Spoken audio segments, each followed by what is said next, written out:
جلیل القدر نبی ہے، اور آپ کا تخت ہوا پہ اڑتا تھا، پوری دنیا پہ حکومت کی ہے۔ آپ کے درباری پرندوں میں سے ایک پرندے کا نام ہدہد تھا، اور وہ مختلف جگہوں کی خبریں لا کے آپ کو دیا کرتا تھا۔ قاصد پرندہ تھا آپ کا۔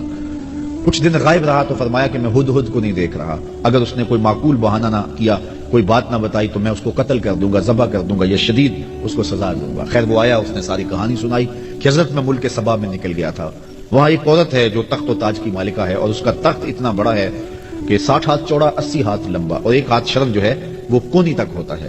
تو کہا اتنا لمبا چوڑا اس کا تخت ہے جو موتیوں سے مرصع ہے اور قیمتی دھاتوں سے بنا ہوا ہے، 7 حصاروں میں ہے، 7 جو ہے وہ دیواریں ہیں اس کے گرد، وہاں اس کی کچہری لگتی ہے، اور وہ لوگ سورج کو پوجتے ہیں۔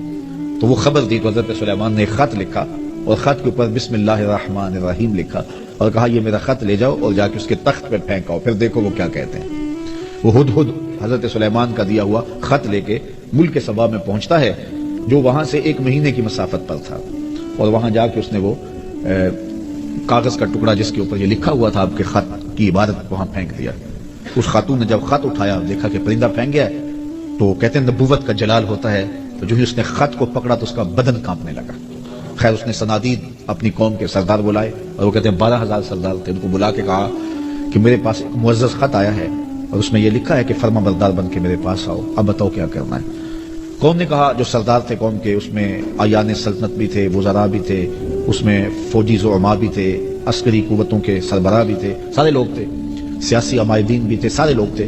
انہوں نے کہا کہ فوجی ہماری تیار ہیں، اسلحہ ہمارے پاس موجود ہے، قوم متحد ہے، مورال بڑا بلند ہے، کوئی ٹینشن نہیں ہے، اگر وہ حملہ کرتے ہیں تو ہم مقابلہ کریں گے، باقی رائے آپ کی ہے، جو آپ فیصلہ کریں ہم اس فیصلہ کے مطابق جو ہے وہ کریں گے۔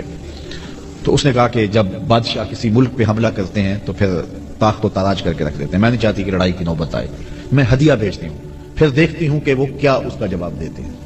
تو اس نے قاصد کو ہدیہ دیا اور حضرت سلیمان کے دربار میں بھیجا۔ وہ ہدیہ کیا تھا؟ مفسرین نے لکھا ہے کہ وہ ایک سونے کی اینٹ تھی، جس کو قیمتی کپڑے میں لپیٹ کر کے تشتری میں سجا کر کے حضرت سلیمان کی بارگاہ میں پیش کرنے کے لیے قاصد صنعاء سے چلا اور حضرت سلیمان کے دربار تک پہنچا۔ حضرت سلیمان نے نور نبوت سے دیکھ لیا کہ وہ ایک اینٹ لے کر کے سونے کی آ رہا ہے، تو آپ نے اس کے آنے سے قبل اپنے دربار میں حکم نامہ جاری کیا کہ یہ جو دربار کو رستہ آتا ہے، اس رستے میں سونے کی اینٹوں کا فرش لگا دو۔ وہ ایک اینٹ لے کے آ رہا تھا، کہا یہاں سونے کی اینٹوں کا فرش لگا دو۔ اللہ اکبر! وہ اس پہ نازاں تھا۔